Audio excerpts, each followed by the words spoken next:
ثنائے حسن عسکری کر رہا ہوں، جو واجب ہے مجھ پر۔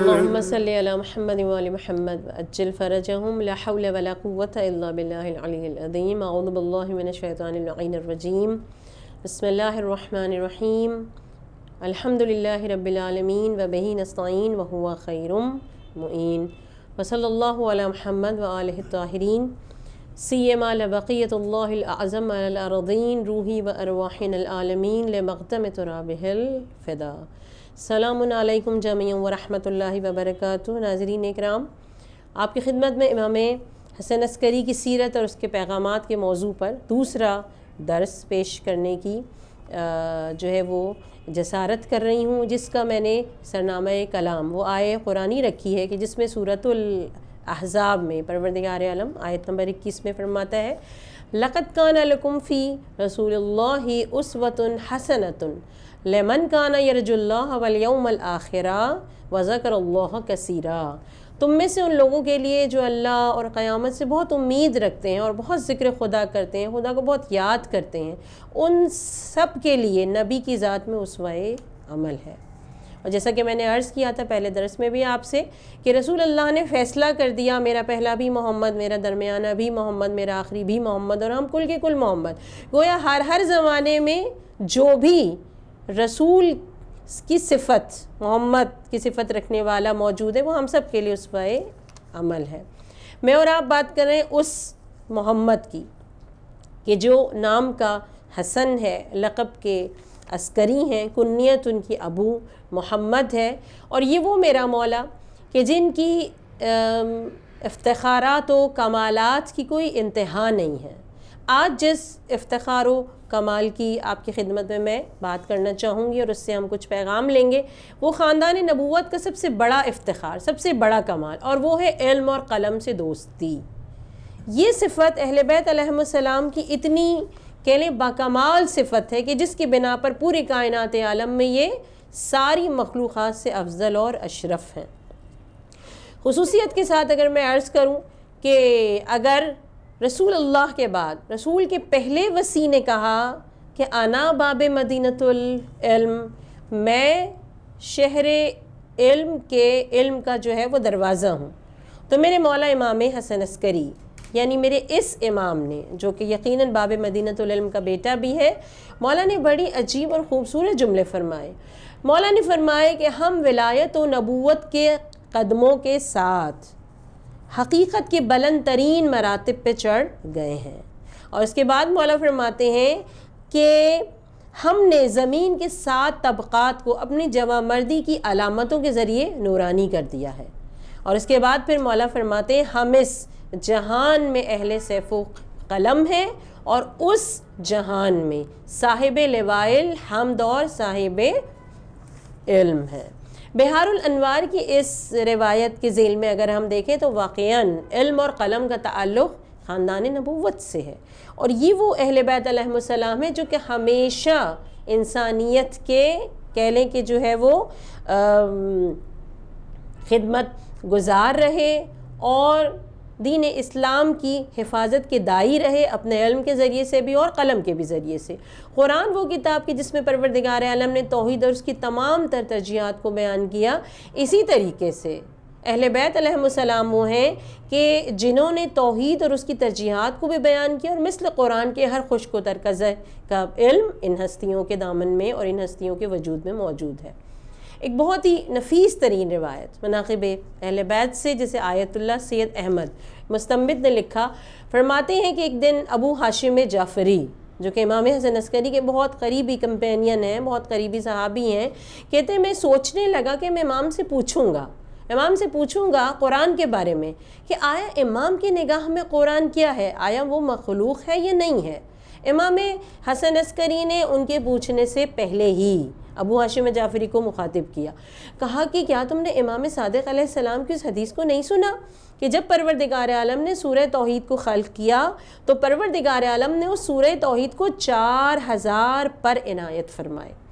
4000 پر عنایت فرمائے اور وہ فرشتوں کے گروہ کے سامنے سے گزرا، ہر گروہ کے سامنے سے گزرا، اور جب وہ فرشتوں کے گروہ کے سامنے سے گزرا تو فرشتوں نے کہہ لیں کہ جو ہے اس کی تعظیم کی، اور یہ کہہ کر تعظیم کی کہ یہ سورہ جو ہے وہ رب تعالیٰ کی نسبت سے ہے۔ اللہ اکبر! کتنا خوبصورت جواب امام حسن عسکری کا ابو ہاشم جعفری کے اس فکر کے بدلے میں جو انہوں نے اپنے ذہن میں بیدار کی اور قرآن کے بارے میں کچھ معلوم کرنا چاہا۔ یقینی طور پر امام حسن عسکری کے وجود میں، ان کے قلب میں قرآن کا وہ علم، قرآن کے علم کی وہ کیفیت کہ جو میرے اور آپ کے پاس آج تفسیر امام حسن عسکری کی صورت میں موجود ہے، جس میں مولا نے قرآن کی تفسیر کو بیان کیا، یقیناً ان تفاسیر سے کہیں زیادہ مایہ ناز اور باکمال، جو کہ واقعاً لوگوں نے علم اور کاوشوں سے ان بھی تفاسیر کو لکھا۔ اس کے بعد آگے ہم چلتے ہیں تو امام کا ایک اور بہترین معجزہ، قلم جو خود علم کا نشان ہے یقینی طور پر، مگر قلم کو خود حضرت امام حسن عسکری کی عظمت کا، ان کے کمال کا اتنا اندازہ ہے، یہ قلم ان سے اتنی عقیدت رکھتا ہے۔ کہتے ہیں کہ ایک دن ابو ہاشم جعفری، مناقب اہل بیت ہی کی روایت ہے، کہتے ہیں ایک دن ابو ہاشم جعفری جو ہے وہ مولا کے سامنے بیٹھے ہوئے تھے، دیکھا مولا کچھ لکھ رہے ہیں، کسی کو خط لکھ رہے ہیں۔ تھوڑی دیر میں نماز کا وقت ہوا تو مولا جو ہے اٹھ کے چلے گئے۔ جب نماز کے لیے گئے تو ابو ہاشم جعفری دیکھتے ہیں کہ قلم کو خود بخود حرکت ہوئی، اور قلم نے اس خط کو لکھنا شروع کیا جو مولا لکھتے لکھتے چھوڑ کے چلے گئے تھے۔ اس قلم سے کہتے ہیں کہ ابو ہاشم جعفری نے دیکھا کہ قلم نے خود بخود لکھنا شروع کیا، یہاں تک کہ پوری تحریر کو مکمل کر دیا، اور جب مولا واپس آئے نماز پڑھ کے، مولا نے اپنے ہاتھوں میں قلم لیا اور مولا نے پھر سے لوگوں کو ملاقات کے لیے بلانا شروع کر دیا۔ ابو ہاشم جعفری امام حسن عسکری کے اس معجزے کو دیکھ کر سجدے میں گر گئے۔ ان دو واقعات سے خصوصیت کے ساتھ جو میں نے قرآن کی نسبت سے بھی پیش کیا اور قلم کی بھی نسبت سے پیش کیا، عرض یہ ہے کہ میں اور آپ جو اہل بیت کے چاہنے والے ہیں، امام حسن عسکری کا جشن ابھی منا رہے ہیں، کیا فقط جشن منا لینا کافی ہے؟ نہیں، امام حسن عسکری کی نسبت سے ہمیں اس صفت کو بھی اختیار کرنا ضروری ہے۔ کیوں؟ کیونکہ ہم بھی صاحب علم و قلم ہونے چاہیے، ہم بھی علم دوست اور قلم دوست ہونے چاہیے، ہمارے اندر بھی قرآن کا فہم حاصل کرنے کی خواہش اور جستجو ہونی چاہیے۔ کہتے ہیں کہ یہ سب صاحبان فضیلت ہیں، اور علم اگر میں اور آپ حاصل کر لیں تو کیا ہوگا؟ میزان الحکمہ کی روایت، امیر المومنین فرماتے ہیں فضیلتوں کی آخری حد علم ہے۔ اور پھر اس کے بعد معصوم کی ایک بہت خوبصورت حدیث کہ جس میں معصوم جب فرماتے ہیں کہ جب خدا کسی سے خیر کرنے کا ارادہ کرتا ہے تو پروردگار عالم اسے علم دین کے سیکھنے کی توفیق عنایت کر دیا کرتا ہے۔ اللہ اکبر! گویا کہ خدا چاہتا ہے جب کہ ہم سے نیکی کرے، ہمیں خیر دے، تو پروردگار عالم ہمیں علم دین سیکھنے کی توفیق دیتا ہے، مگر ارادہ بندہ کرتا ہے، خواہش جو ہے وہ بندہ کرتا ہے۔ اسی لیے خصال صدوق کی ایک روایت میں حضرت پیغمبر رسول خدا صلی اللہ علیہ وآلہ وسلم کی ایک روایت کو شیخ صدوق نے نقل کیا، اور وہ کیا کہا کہ عبادت جو ہے وہ بہرحال اپنی اپنی جگہ ہے، مگر علم کی فضیلت جو ہے وہ عبادت کی فضیلت سے زیادہ ہے۔ یعنی جو علم کے بغیر عبادت کرتا ہے در حقیقت وہ اس عبادت کے معیار کو، اس کی کمال بندگی کو پا نہیں سکتا۔ کیوں؟ اس لیے اصول کافی کی ایک روایت کہ جس میں حضرت امام جعفر صادق علیہ السلام نے راوی سے کہا کہ ہر مومن کے پاس 4 چیزیں ہونی چاہیے۔ پہلی چیز بڑا گھر، دوسری چیز مولا نے کہا اچھی سواری، تیسری چیز مولا نے کہا کہ خوبصورت لباس، اور چوتھی چیز مولا نے کہا پرنور چراغ۔ تو ایک مرتبہ کہتے ہیں کہ راوی بیچارہ پریشان ہو گیا، پریشان ہو کے کہنے لگا کہ مولا یہ ساری چیزیں میرے پاس تو نہیں ہیں۔ تو مولا نے فرمایا کہ اس حدیث کا باطن ہے۔ مولا نے کہا اچھا گھر، بڑے گھر سے مراد بڑا صبر ہے، جو کہ بہت زیادہ صبر ہے، جو کہ بڑی روح کا نتیجہ ہے۔ پھر اس کے بعد مولا نے کہا کہ اچھی سواری سے مراد عقل ہے۔ کیوں؟ عاقل وہ ہے کہ جب کہہ لیں کہ معرفت پروردگار کو حاصل کرنے کی باری آتی ہے تو عاقل اس میں بہت زیادہ مددگار ثابت ہے. اور اس کے بعد جو ہے مولا نے فرمایا نہیں سواری ہے، اگر تم خدا کا قرب حاصل کرنا چاہتے ہو تو عاقل بہترین سواری ہے. اور اس کے بعد پھر مولا فرماتے ہیں تیسری چیز خوبصورت لباس. کہا خوبصورت لباس حیا ہے، اگر حیا ہے تو گویا تم نے خوبصورت لباس کو پہنا ہوا ہے. اور آخری چیز جس کی وجہ سے اس پوری حدیث کی زحمت میں نے آپ کی خدمت میں پیش کی، مولا نے کہا پرنور چراغ سے مراد علم ہے جو ما حاصل بندگی ہے. تو پتہ یہ چلا کہ اگر علم حاصل کریں گے تو اس کے ہی سبب سے ہم بندگی کے ان معیارات کو، ان کمالات کو حاصل کر سکیں گے جو کہ خدا کی بارگاہ میں ہمیں پیش کرنا ہے، جو کہ اہل بیت ہم سے چاہتے ہیں. یہی وجہ ہے کہ رسول اللہ نے تمام جو ہے وہ مسلمانوں کو علم کی تاکید کرتے ہوئے حصول علم کو سارے مسلمانوں کے لیے فریضہ قرار دے دیا. فقط یہی نہیں بلکہ کہتے ہیں کہ آج کل آپ سب جانتے ہیں سوشل میڈیا، اس وقت میں آپ سے جو مخاطب ہوں ایک چینل کے توسط سے، سوشل میڈیا اور بھی دیگر بہت سارے وسائل ہیں جس کی وجہ سے جس کے سبب سے ہم علم دین حاصل کر سکتے ہیں. لیکن اگر ہم حاصل نہ کریں تو یہ ہماری اپنی کوتاہی اور ہمارا اپنا جو ہے وہ نقص ہوگا. اسی لیے آیت اللہ بہجت نے بہت خوبصورت جملہ کہا. آیت اللہ بہجت کہتے ہیں کہ اگر کوئی طلب علم کے لیے سنجیدہ ہے، اگر کوئی طالب علم و معرفت ہے، اس میں سنجیدہ ہے، اس میں مخلص ہے، تو پروردگار عالم کے اذن سے اس کے لیے در و دیوار بھی معلم بن جاتے ہیں. گویا فقط ہم کوشش کریں اور ہم خواہش کریں تو پروردگار عالم یقینی طور پر ہماری مدد کرے گا. اچھا، پروردگار عالم ہی فقط ہماری مدد نہیں کرے گا بلکہ ہم جس ہستی کا ذکر یہاں کر رہے ہیں امام حسن عسکری کا لال، یعنی میرے اور آپ کا زمانے کا مولا بھی ہماری مدد کرے گا. بہت ہی بہترین ایک واقعہ اس حوالے سے آپ کی خدمت میں پیش کروں.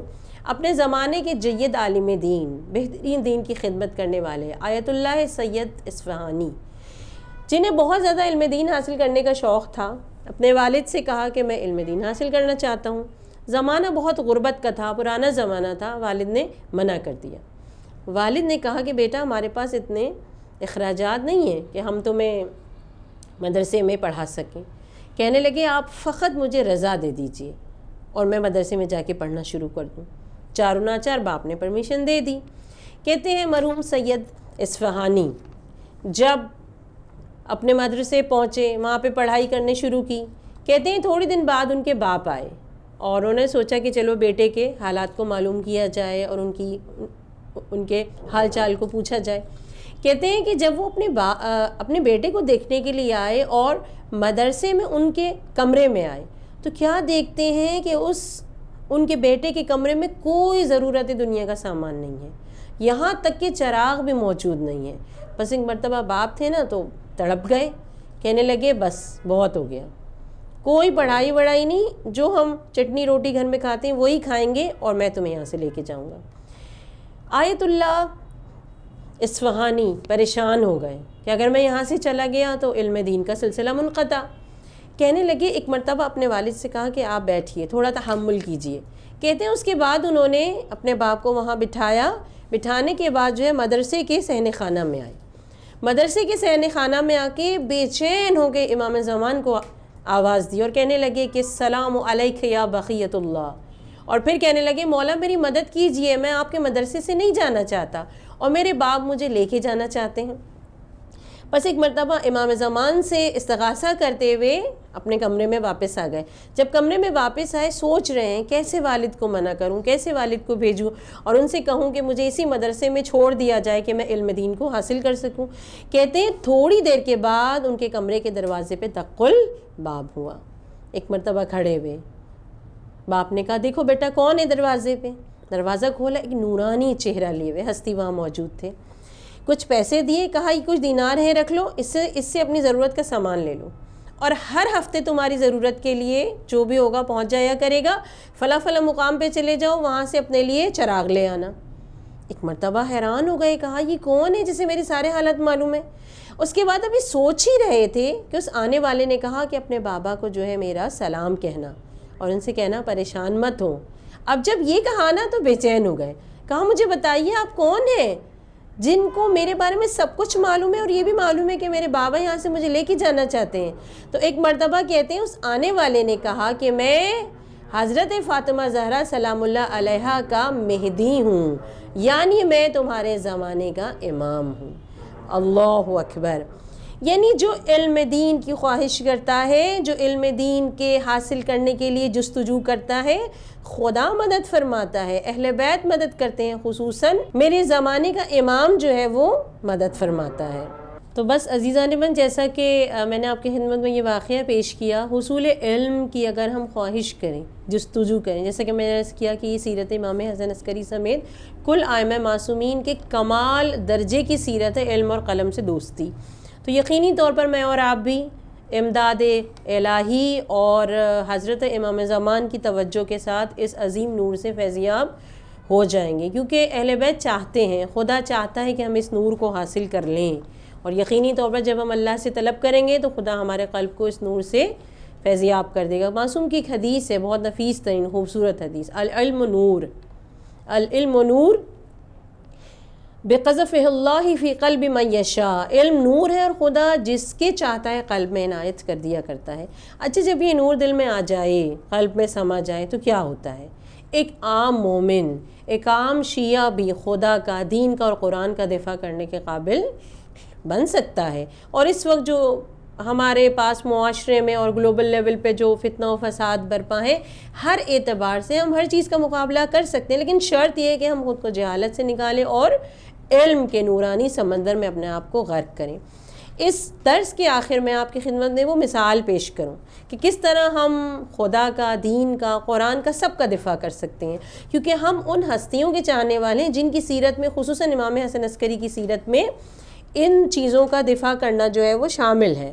مثلاً آپ سب کے ذہنوں میں وہ واقعہ موجود ہوا کہ جب اسحاق کندی نے قرآن کے اوپر تضاد کو جو ہے وہ کہہ لیں بیان کیا اور اس موضوع پر پوری کتاب لکھ دی کہ قرآن میں تو بہت تضادات ہیں، یعنی نعوذ باللہ اللہ کے کلام کے معنی اپنی طرف سے نکالے، اور اس کے بعد اس نے کہا کہ اللہ نے یہاں پر یہ معنی دے دیے، وہاں پہ یہ معنی دے دیے. یعنی قرآن پہ آ جا رہی تھی، قرآن کی جس کا پروردگار عالم نے وعدہ کیا ہے کہ ہم اسے محفوظ رکھیں گے اور قیامت تک کے انسانوں کے لیے مشعل راہ ہے، اور ہر زمانے میں زندہ و جاوید ہے، ہر زمانے کے لحاظ سے وہ لوگوں کو ہدایت کرتا ہے. اس قرآن پہ آ جا رہی تھی. ایسے میں جب کسی سے بن نہیں پڑی، امام حسن عسکری نے اسحاق کندی کے ایک شاگرد کو بلایا اور کہنے لگے کہ تم اپنے استاد کو روکتے کیوں نہیں ہو؟ تو وہ کہنے لگا کہ وہ اتنے قابل ہیں، فاضل ہیں، ہم ان کو کیسے روکیں، ان کے آگے تو کوئی کچھ کہہ ہی نہیں سکتا. تو مولا نے فرمایا کہ اچھا تم ان سے سوال تو کر سکتے ہو. اس نے کہا کہ بے شک میں سوال کر سکتا ہوں، سوال کرنے کی ہمیں اجازت ہے. مولا نے کہا اچھا میں تمہیں ایک سوال سکھاتا ہوں، وہ سوال تم ان سے کرنا اور پھر پوچھنا کہ یہ کتاب اس نے کیوں لکھی. مولا نے اس کے شاگرد سے کہا، اسحاق کندی کے، کہ تم اپنے استاد سے پوچھنا کہ یہ جو تم نے موضوع پہ کتاب لکھی ہے پوری قرآن کے تضاد، آیا تم نے یہ معنی خود تمہاری ذہن کی ایجاد ہے یا خدا نے تمہیں بتائے ہیں؟ اگر تمہارے ذہن کی خود ایجاد ہے تو اللہ تعالیٰ تم سے پوچھ لے گا کہ تمہیں کس نے حق دیا کہ تم اللہ کے کلام کے معنی خود اپنے ذہن سے نکالو. اور اگر تم کہتے ہو کہ یہ اللہ نے مجھے بتائے ہیں تو اللہ کی تم سے کب ملاقات ہوئی؟ کون سا فرشتہ تم پہ نازل ہوا؟ اچھا، مولا نے اس کو یہ سوال سکھایا. اب جب وہ تیار ہوا اور استاد کے پاس پہنچا اور اس نے یہ سوال پیش کیا تو کہتے ہیں کہ استاد حیران ہو گیا، کہنے لگا مجھے بتاؤ یہ سوال تم نے کہاں سے کیا؟ کہنے لگا میرے ذہن میں ایسی آیا تو میں نے پوچھ لیا. استاد نے کہا جب استاد کے ذہن میں نہیں آیا تو شاگرد کے ذہن میں کیسے؟ تو ایک مرتبہ مجبور ہو کے اس نے بتایا کہ یہ فرزند رسول حضرت امام حسن عسکری علیہ السلام نے مجھے یہ سوال لے کے بھیجا. تو ایک مرتبہ بے اختیار کہنے لگا کہ بے شک یہ مسائل اگر کوئی بیان کر سکتا ہے تو فقط اور فقط اہل بیت کے گھرانے کے لوگ ہیں جو بیان کر سکتے ہیں. اسحاق کندی کو اوراق جلانے پڑے، کتاب فنا کر دی گئی، قرآن کی عزت اور دفاع اور کمال کو پہنچ گیا. کس کی وجہ سے؟ میرے اور آپ کے مولا حضرت امام حسن عسکری کی وجہ سے. علامہ ذیشان حیدر جوادی بہت خوبصورت جملے عرض کرتے ہیں، کہتے ہیں گویا امام نے پوری دنیا کو بتا دیا کہ انسان کو کوئی حق نہیں ہے کہ وہ اللہ کے معنی دوسروں کو بتائے کہ اللہ نے یہ کہا، بلکہ قرآن وہ نور ہے کہ ایسا کلام ہے کہ جس کے معنی مفہوم اگر کوئی جانتا ہے تو اس در پہ آؤ کہ جسے اہل بیت کہتے ہیں۔ یہ وہ در کہ جہاں حقائق کا مخزن ہے، وہ در کہ جہاں مطالب کا مرکز ہے، وہ در کہ جہاں مصدر کا جو ہے مفاہیم کا مصدر ہے، یعنی ہر چیز اگر ہمیں ملے گی تو اہل بیت کی در سے ملے گی۔ اور امام نے گویا اعلان کر دیا کہ ہم ہی وہ لوگ ہیں کہ ہمارے سینوں میں پروردگار عالم نے آیات بینات کو ذخیرہ کر دیا ہے، ہم ہی وہ لوگ ہیں کہ جنہیں رسول خدا نے ہمسر قرآن بنا کے چھوڑ دیا ہے، اور ہم ہی وہ لوگ ہیں کہ جن کے گھر میں قرآن نازل ہوا ہے، اور وہ جبریل جو قرآن اور وحی لے کر آتا ہے وہ ہمارے گھر کی دربانی کرتا ہے۔ اسی لیے کہنے والوں نے کیا خوب کہا، لشکر وحدت امام عسکری، دین کی قوت امام عسکری، ناز کرتا ہے خدائے لم یزل، آپ ہیں آیت امام عسکری۔ آپ کے دم سے اس زمانے میں بڑھی دین کی شوکت امام عسکری، اور ہے دل کفار پہ چھائی ہوئی آپ کی ہیبت امام عسکری۔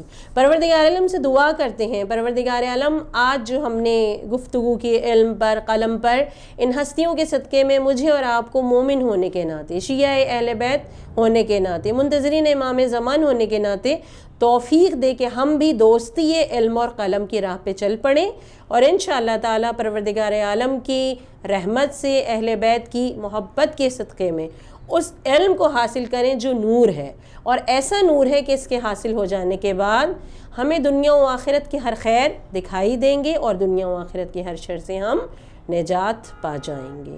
آمین وصلی اللہ علی محمد و آلہ الطاہرین۔